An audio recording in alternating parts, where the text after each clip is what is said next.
এই দিদি, বৃষ্টি তো জোরে শুরু হয়ে গেল। এখন তাহলে ঘর চল, মা কিন্তু আজ খুব বকবে। কিচ্ছু হবে না, বাবা বলেছে এই বর্ষাকালে বৃষ্টি কখনো একটু বেশি হবে, কখনো কম। তুই কচু পাতাটা ঠিক করে ধর। ধরে আছি তো, এরপরে হাত চুলকবে না তো? কিচ্ছু হবে না, পাশে ওই লেবু গাছটাতে লেবু হয়েছে না, লেবুর রস লাগিয়ে দেব। ওই দেখ দিদি, একটা বড় মাছ মনে হচ্ছে। কোথায়? ওই তো শাপলা গাছটার পাশে, ওই যে ফুলটা আছে। ওটা ওটা মাছ না রে, একটা সাপ। সাপ? ওরে দিদি, বাড়ি চল, আমার ভয় করছে। ওটা জল সাপ, ঢেড়া, কিচ্ছু করবে না। অনেকক্ষণ থেকেই এদিকে ঘুরছে। তোর কিছুতেই ভয় লাগে না। মা ঠিকই বলে, গেছো মেয়ে, আজ কিন্তু খুব বকা খেতে হবে রে। দাঁড়া, একটা শিঙি মাছ পেলেই চলে যাব। ডাক্তারবাবু বাবাকে বলেছে না জিওল মাছের ঝোল খেতে। বাবা কবে ভালো হবে রে দিদি? কি জানি, মাকে জিজ্ঞেস করলে তো শুধু কাঁদে। বাবা আমাদের ছেড়ে চলে যাবে না তো দিদি? ধুর বোকা, ওসব কথা বলতে নেই। আমি দেখবি একদিন শহরে কোনো বড় ডাক্তারবাবুর কাছে চলে যাব।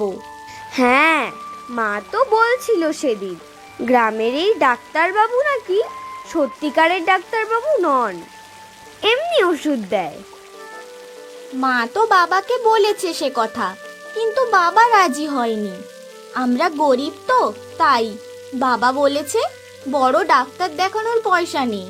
আমরা এত গরিব কেন রে দিদি?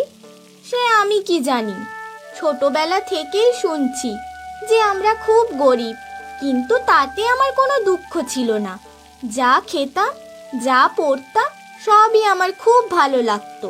হ্যাঁ রে দিদি, আমরা তো মজাতেই ছিলাম বল। কিন্তু বাবা অসুখে পড়া থেকেই মনে হয় আমরা গরিব না হলেই ভালো হতো। টাকা থাকলে বাবাকে বড় ডাক্তার দেখাতে পারতাম। হ্যাঁ দিদি, আমার তো কাঁদতে ইচ্ছা করছে দিদি, বাবাকে আমি খুব ভালোবাসি রে। হ্যাঁ, সে তো আমিও। দেখিস, আমি ঠিক কিছু একটা করবই। ইস, এটাও পুঁটি, চল এতেই হবে। দুটো চ্যাং আর 5টা পুঁটি, মাকে বলবো বাবার জন্য পাতলা ঝোল বানিয়ে দেবে। ঠিক আছে, চল দিদি, আমারও নাকটা সুরসুর করছে, সর্দি না হয়। চল চল, গিয়ে স্নান করে নিবি, এর মধ্যে তোরও আবার জ্বর হলে মুশকিল হবে। মা একা কতজনকে সামলাবে। হাচ্ছু। চল চল, তোর মাথায় পাতাটা ধর, আমার ভিজলে কিচ্ছু হবে না। না রে দিদি, তুইও আয়, দুজনারই হয়ে যাবে।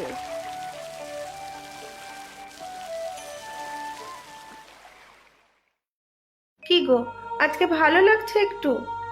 আর ভালো ভালো আর আমি হব না, বুঝলে মাধবী, ভালো আর হব না। মাঝখান থেকে আমার জন্য খরচ করতে গিয়ে সংসারটাই ভেসে যাবে গো। আবার তুমি এসব কথা বলছো? আমার কিন্তু আর ভালো লাগে না, যেদিকে দু চোখ যায় চলে যাব। সেটা হলেই বুঝি ভালো হতো গো, কিন্তু জানি এই সংসার ছেড়ে তুমি কোথাও যেতে পারবে না, মরেও যেতে পারবে না। মেয়ে দুটি যে তোমার প্রাণ। আর তোমার প্রাণ নয়? বিনি আর মিনিকে তুমি কি আমার থেকে কম ভালোবাসো? বাবা বলতে অজ্ঞান মেয়ে দুটো।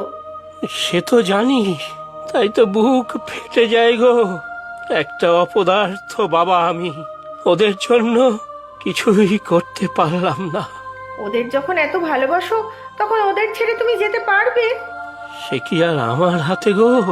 চলে যাওয়ার সময় এলে কি তোমরা মায়ার বাঁধনে আটকে রাখতে পারবে আমায়? প্রাণ পাখি ঠিক উড়ে যাবে। সত্যি তোমাকে নিয়ে আর পারি না। সুস্থ হওয়ার ইচ্ছে তো তোমার নেই। যার মন থেকেই বাঁচার ইচ্ছে চলে যায়, তাকে ভালো করে তুলবে কে বলো তো? শোনো, এই গ্রামের কবিরাজের ওষুধ কোনো কাজে লাগছে না। এতদিন ধরে তো শুধু ওষুধ দিয়েই যাচ্ছেন, তার তো কোনো ফলই হচ্ছে না। না না, হতেই হবে আমার, যা আছে কপালে। তুমি আর একটাও পয়সা খরচ করবে না আমার চিকিৎসার পেছনে। কেন বুঝতে পারছো না তুমি? তোমার ভালো হয়ে ওঠাটা আমাদের জন্য কতটা প্রয়োজন। মা, ও মা, কিরে, কোথায় ঘুরে বেড়াচ্ছিস এই বৃষ্টির মধ্যে? তোরা কি আমাকে একটু শান্তিতে থাকতে দিবি না? বাবার জন্য মাছ এনেছি মা। আবার ওই ডোবাটার পাশে গিয়েছিলি মা? কি দরকার মাছের? আমার তো কিছুই খেতে ভালো লাগে না। চা বারান্দায় রাখ, আমি কেটে দিচ্ছি। আমি কেটে দিই মা। কাটবি? হাত কাটিস না যেন। বোন কোথায়? মিনি